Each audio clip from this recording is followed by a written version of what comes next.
kalau Anda tanya pengalaman terbangnya lagi, saya juga terbangnya yang diperintis tadi, saya tuh ferry pesawat Porter Pilatus dari Jakarta sampai ke Jayapura single engine itu 42 jam.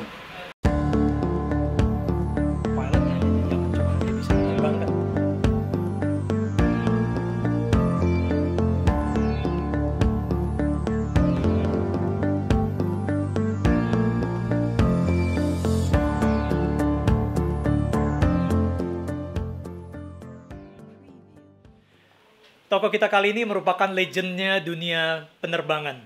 Beliau adalah Kapten Sunaryo Yoso Pratomo. Assalamualaikum, Cap. Waalaikumsalam. Apa kabar, Cap? Baik, baik. Sehat-sehat selalu ya, Cap ya? Alhamdulillah. Aduh, senang sudah diberikan kesempatan untuk berkunjung ke rumah Kapten, Cap. Ya, gitu. Welcome. Terima kasih, Cap. Tadi saya dengar habis pergi ke makam ya, Cap ya? Dari Tanah Kusir. Oh, dari Tanah Kusir. Saya kan meninggal tanggal 2 Januari 2019. 2019. Oh, Ibu Haja Sri Prapti Suryandari. Ya. Ikut berduka cita, Cap. Terima kasih. Iya, berarti udah hampir 1 tahun lebih ya, Cap ya? Setahun lebih, setahun setengah. Oh, baik. Kapten Sunaryo. Kira-kira saya panggil Kapten Sunaryo.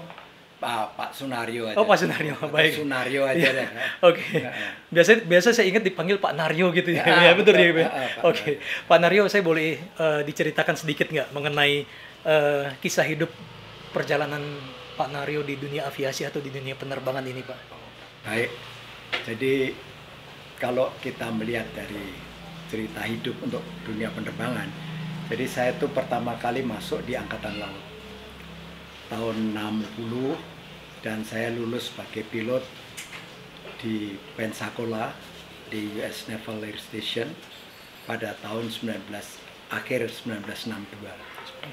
Setelah itu saya masuk ke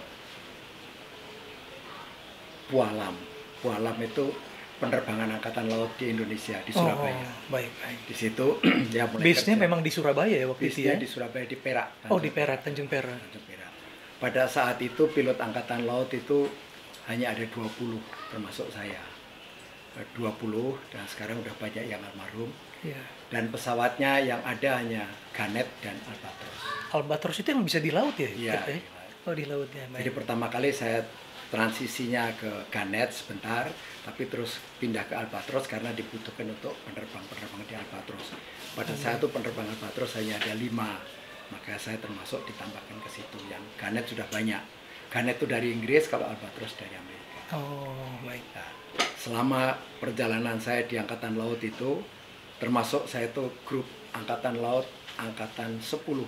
Angkatan 10? Akademi Angkatan Laut. Oh, iya. Dan semuanya sekolah di luar negeri itu ya? Gitu? Enggak. Yang untuk penerbang waktu itu dikirim hanya 4 orang. Oh, hanya 4 orang. Yang sisanya masih di Moro-Kembangan. Oh, dan Pak Naryo salah satu dari 4 orang itu ya? 4 orang. Ya. Oh, baik. Terus saya selama di penerbangan Angkatan Laut itu, saya ikut operasi itu di Dwikora. Dwikora itu istilahnya Ganyang Malaysia. Oh, pada saat itu ya? Pada saat itu Ganyang Malaysia, kita home base-nya di Tanjung Pinang dan di Belitung. Itu tahun 60. Terus pada tahun 65, saya termasuk perwira-perwira remaja yang tidak mengikuti aturan pemerintah Angkatan Laut sehingga kita istilahnya dipecat. Dipecat. Itu ada 150 perwira remaja, 150 perwira muda. 150 dipecat dan waktu itu ditampung di Menko Maritim. Waktu itu Menko-nya Pak Ali Sadikin. Dari situ disalurkan karena saya grup penerbang itu disalurkan ke Curug.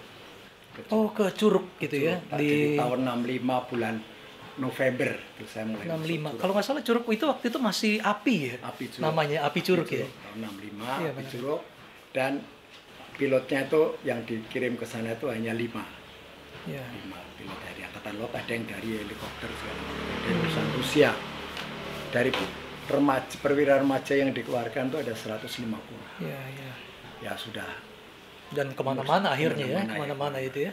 Ada yang banyak yang di Pertamina, ada yang di perkapalan, PLD dan lain sebagainya.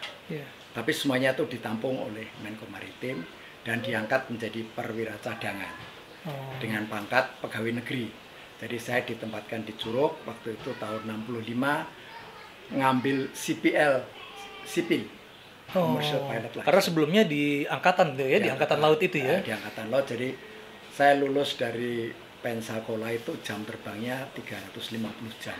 Di sana tuh standarnya tinggi banget, 350 jam. Untuk waktu di zaman itu dengan 350 jam kan cukup banyak pendidikannya ya. Terus saya ke Curug untuk ngambil CPL dan instructor course. Waktu itu yang pegang peranan di sana itu almarhum Budiarto. Almarhum Budiarto. Yang sekarang menjadi namanya Bandara Budiarto. Betul. Dan yang ngajar waktu itu termasuk Kapten Rafdi CS itu. Kapten Rafdi Samin ya. Saya waktu itu masuk di sana. Kira-kira di sana terus jadi instruktur. Saya mulai ngajar itu mulai course 11. Course 11. Tahun 65 sampai dengan tahun 81. Cukup panjang kalau dari 65 81 berarti sempat berganti nama ya. Pak Naryo ya? Jadi dari API menjadi LPPU, terus menjadi PLP ya, PLP Curug pada akhir STPI. Pada saat jadi STPI itu saya pindah ke Bali menjadi kepala administrator waktu itu. Sekarang ya Kabandara lah ya. Baik. Di situ. Nah, tapi berapa lama waktu jadi instruktur di API tersebut? Ya mulai tahun 65 sampai dengan tahun 81. Tahun 65 sampai dengan 81. Setelah 81 pindah ke Bali. Pindah ke Bali itu. Sebagai semacam tadi Kabandara tadi ya. Kabandara di Bali. Di sana 4 tahun terus dipindahkan lagi menjadi Kakanwil 6. Kakanwil 6 itu membawai bandara-bandara mulai dari Bali, NTT sampai ke Tim-Tim. Berarti area tengah ke timur gitu ya. Sampai ke Tim-Tim. Sampai ke timur-timur pada saat itu ya. Terus dari situ pada tahun 88 dipindah ke kantor pusat menjadi Sekdijen Perhubungan Udara. Di Perhubungan Udara sekarang sudah masuk. Udara, terus dari Sekdijen itu setelah 4 tahun ditempatkan di Curug pada tahun 1994. Jadi akhirnya Kapten kembali lagi ke Curug gitu ya. Dari kepala Curug. Sebagai kepala sekolahnya. Iya. Wah, istimewa kan. Tahun 94 itu. 1998 pindah lagi menjadi Dirjen Perhubungan Udara. Wah, ini udah level paling topnya dong kalau gitu ya. Bukan top lah, nunggu sampai pensiun. Ya bisa bayangin sampai dari masuk instruktur, kemudian dinaikkan pindah ke bandara, terus akhirnya kembali sebagai kepala sekolah dan saatnya akhirnya menjadi Dirjen Perhubungan Udara. Dan selama perjalanan itu juga saya terus terbang.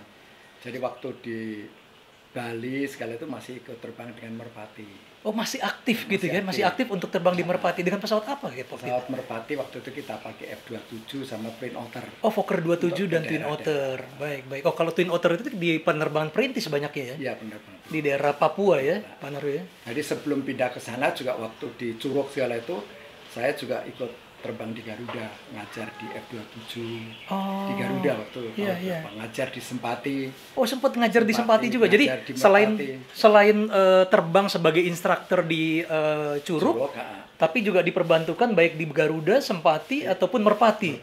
Berarti ratingnya banyak sekali dong Pak Naryo. Ya waktu itu terus banyak sekali, kebanyakan ratingnya akhirnya waktu itu almarhum Bob Budiarto ngasihkan rating saya tuh open rating. Jadi bisa terbang apa aja gitu. Jadi nggak usah pakai ujian ataupun untuk pesawat di bawah 12.500 pound. Jadi dengan kondisi itu ikutin kayak Amerika kan? Iya, betul. Jadi nggak ada waktu itu hanya type rating, tapi terus setelah itu dengan Mas Bob, kita pakai open rating. Berarti dianggap sama selama masih di bawah 12.500 pound itu ya boleh terbang gitu ya. Makanya itu ada istilah kalau Dakota itu 13.000 maka muncul SCPL. Senior Commercial. Sekarang udah nggak ada lagi. Sekarang hanya CPL dan ATPL. Dulu ada SCPL. Senior Commercial Pilot itu untuk transisi. Tadi di atas 12.000 itu udah sekarang license-nya berbeda semacam. Jadi kalau Anda tanya pengalaman terbangnya lagi, saya juga terbangnya yang di Perintis tadi, saya tuh ferry pesawat Porter Pilatus dari Jakarta sampai ke Jayapura single engine itu 42 jam. Saya bawa itu pesawatnya dari UNDP milik Merpati, tapi nggak ada pilotnya yang mau ke sana, saya bawa ke sana. Waduh, Itu dibarengin. Jalan panjang tuh ya? Iya. Itu pakai ekstra tank, ekstra bahan bakar? Pakai drum. Waduh. Dan solo? Terbang sendiri? Iya. Dan nggak ada autopilot. Yang dampingin pesawat lain. Pesawat lain itu pakai Otter, itu pilotnya bapaknya Avi. Kapten Didi Suratno. Dia dampingin terus sampai ke Jayapura. Waduh, dan itu pesawatnya nggak ada VOR, nggak ada EDF-nya.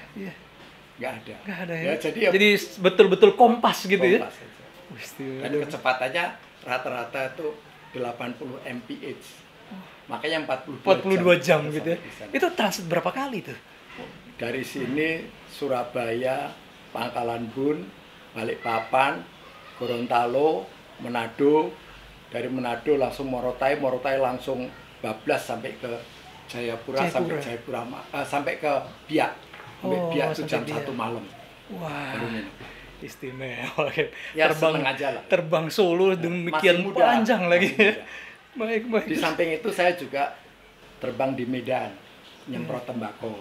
Kira-kira 3 bulan di sana untuk mencari income.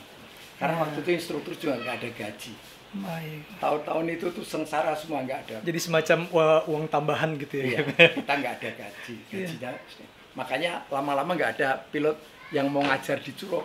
Akhirnya yang ngajar tuh saya sama Yusuf, Kapten Rafdi, segala itu balik lagi ke Merpati karena di sana juga nggak ada gaji. Akhirnya saya rekrut pilot baru, angkatannya Christian itu. Gitu. Kapten Christian Bisara pada saat itu ya. Jadi ketika lulus langsung diangkat sebagai instruktur. Baik.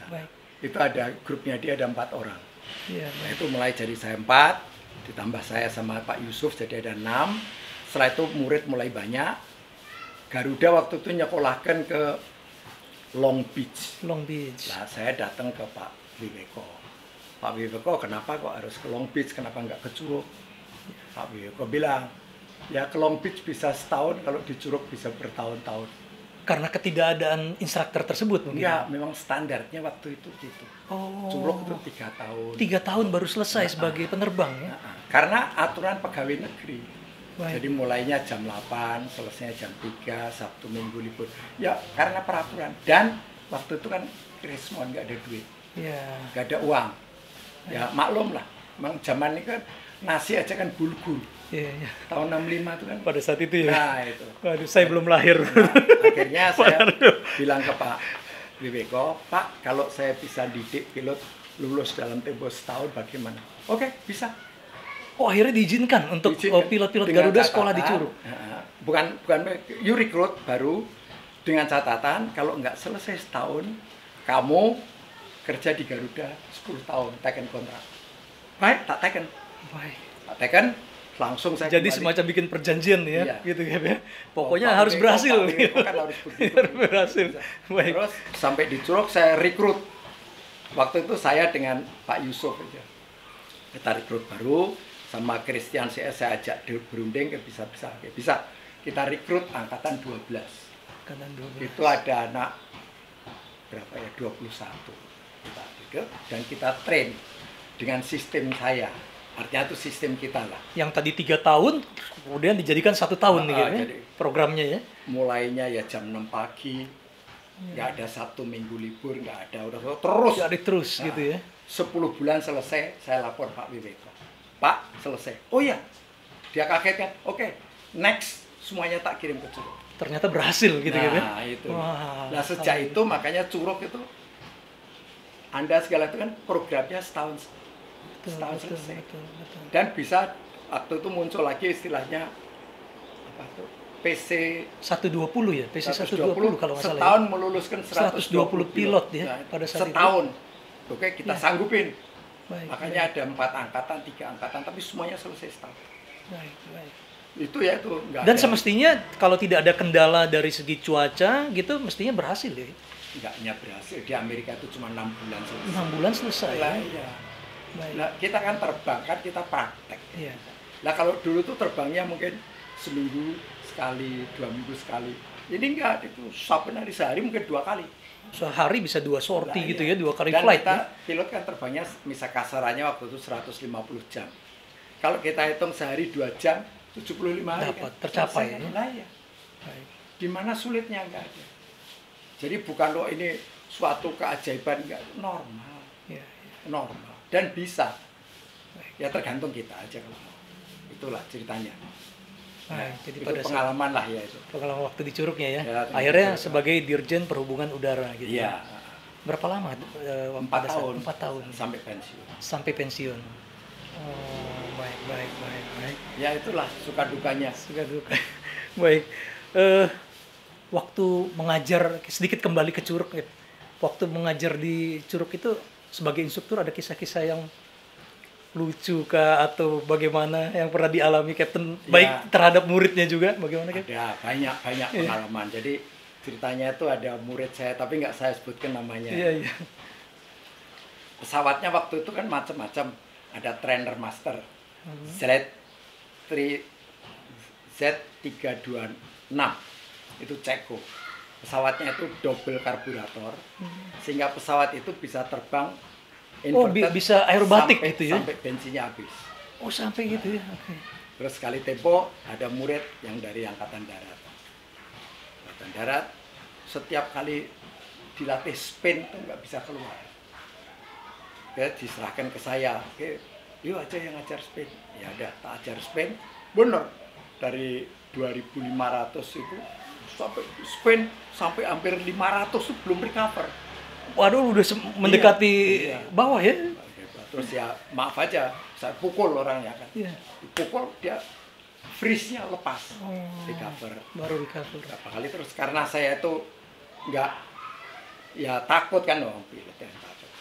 Akhirnya tak hukum dia, tak hukum dari Serpong, Serpong ya, Rumpin. Oh Rumpin, betul. Area Rumpin menuju Tak Budiarto terbangin, itu. terbalik sampai ke Curug, dia sehat saya muntah. Itu pengalaman itu. Padahal tadinya mau siswanya yang muntah gitu. Iya, iya, iya. Yang pertama. Iya, iya. Yang kedua lagi juga Angkatan Darat pernah. Iya. Saya ngajar pakai Baron Baron itu yang mesin 2. ya, multi engine lah ya itu ya. Itu begitu kan take off landing, begitu rolling mau take off, dia itu tidak ngangkat flag tapi ngangkat landing gear. Padahal masih dekat ya, dengan rusak ini. ya. Waduh. Tapi ya nggak apa-apa. Iya, iya, iya, iya. Terus yang pengalaman lagi dengan almarhum, bukan almarhum masih Captain Prayitno. Itu dia kita bon untuk ngajar di Curug, ada 3. Toha, Prayitno sama Narno. Itu pilot Garuda semua. Oh iya, iya, iya. Kita minta untuk ngajar di Curug sebentar, karena kita kekurangan pilot. Mereka mau ngajar, terus suatu saat saya ngajarin Prayitno itu pakai trainer master. Oh, baik, baik. Pakai Zlin 326. Udah mau pulang ke Jakarta, saya bilang, "Yet, kamu udah bisa kan? Udah beres kan?" "Iya, iya, yuk, udah." "Oke, kalau gitu kamu yang terbang, saya duduk di belakang." Ya. Itu memang tandem ya, gitu. Tandem ya depan belakang ya. Gitu ya. Udah berangkat ke Jakarta, ke Kemayoran. Saya tuh kerjanya kan, dia sudah instruktur ya, saya cuma baca buku aja gini. Iya. Dia landing di runway 35 yang menuju ke laut itu berapa? 35 ya. Iya, iya. Betul. Mendarat di sebelah kanan itu masih digali-gali untuk yang jadi dulu tuh hanggarnya Bayu Air atau segala itu. Itu masih di Kemayoran gitu ya? Di Kemayoran. Kemayoran ya, betul, betul. Di Kemayoran. Jadi begitu mendarat di runway 35, dia bounce. Oh, pesawatnya bouncing tuh jadi ke landasan terus mental lagi ya? Loncat lagi ya? Terbalik. Ini belok ke kanan masuk di selokan. Wah, itu. Begitu masuk di selokan, wah keluar kan? Betul, betul, betul. Pertama kali, waduh ini air semua. Untung ada airnya. Jadi dia bikin selokan, tapi belum selesai penuh air. Iya. Jadi sempat terbalik dan tenggelam ya? Cert, gitu. Ya, air kemudian masuk ke dalam kokpit gitu ya, ke dalam ini ya? Kan kecil aja udah saya keluar sama Prayitno. Ya keluar, udah aman. Iya, iya. Itu yang pengalaman itu juga bagus lah gitu kita. Iya. Ya sesuatu yang untung aja kan nggak ada apa-apa kan. Iya, baik. Itu pengalaman itu banyak, yang lain juga masih banyak. Cuman ini aja yang terkesan gitu. Betul. Dan orangnya masih hidup.